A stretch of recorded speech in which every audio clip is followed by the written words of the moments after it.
નમસ્કાર, બુલેટિનમાં આપનું સ્વાગત છે। ધાંગધ્રામાં તસ્કરોનો ત્રાસ યથાવત, શીતળા માતાના મંદિરમાં ત્રીજી વખત ચોરી થઈ।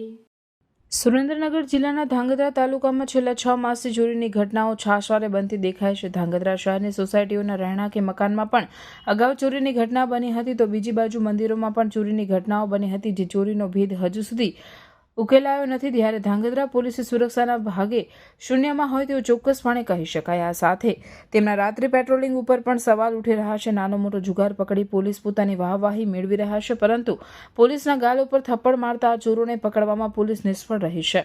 ત્યારે ધાંગધ્રા શહેરના સુપ્રસિદ્ધ શીતળા માતાજીના મંદિરે 2 માસમાં ત્રીજી વખત ચોરીની ઘટના બનતા ભક્તોમાં રોષ ભભૂકી ઉઠ્યો હતો। શીતળા માતાજીના મંદિરના પૂજારી દ્વારા મળતી માહિતી મુજબ રાત્રિના સમયે અજાણ્યા શખ્સોએ માતાજીના મંદિરમાં પ્રવેશ કરી માતાજીના મંદિરમાં રાખેલ તમામ દાનપેટીઓ તોડી નાખેલ ઉપરાંત સીસીટીવી કેમેરાની તોડફોડની સાથે ડિવાઈડર પણ ઉપાડી ગયેલ હોય। મંદિરના ગર્ભગૃહમાં માતાજીના ચાંદીના વાસણો સહિતની ચોરી કરી ચોરો પલાયન થઈ ગયા હતા। ચોરોને તાત્કાલિક પકડી કાયદાનું ભાન કરવામાં આવે તેવી માંગ ઉઠવા પામે છે। હાલ મંદિરના પૂજારી દ્વારા ધાંગધ્રા તાલુકા પોલીસ મથકે ચોરી અંગે અરજી મારફતે ફરિયાદ નોંધાવી અને રાત્રિ પેટ્રોલિંગ તથા હોમગાર્ડ આપવા માંગ કરી હતી।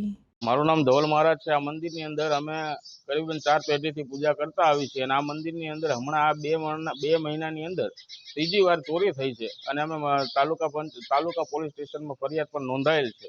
અને આ મંદિરની અંદર તમામ સીસીટીવી કેમેરાઓ તોડી નાખેલ છે અને સીસીટીવી કેમેરાનું ડીવીઆર પણ લઈ ગયેલ છે।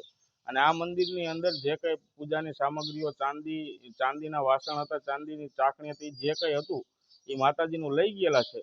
અને આ મંદિરની અંદર વારંવાર ચોરી થાય છે અને વગડાના વિસ્તારમાં છે તો અમે તાલુકા પોલીસ સ્ટેશનમાં અને સરકારને જાણ કરી છે કે આ મંદિરમાં અમને પૂરતી હોમગાર્ડની સુવિધા મળે અને આ ચોરને જલ્દીથી જલ્દી પકડી અને કાયદેકીય અમને કાર્યવાહી કરી અને અમને સંતોષ અપાવે તેવી પ્રાર્થના। બિપિન અનંતરાય જાની છે।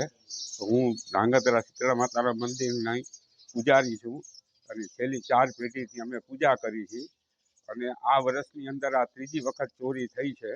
અને આ વખતે તો અમારા સીસીટીવી કેમેરા તથા કેમેરાનું ડીવીડી બધું લઈ ગયા છે, બધી પેટીઓ તોડી નાખી છે અને અમારા મંદિરની અંદર ચાંદીની બધી વસ્તુ લઈ ગયા છે, કોઈ પણ જાતનું કંઈ રાખ્યું નથી।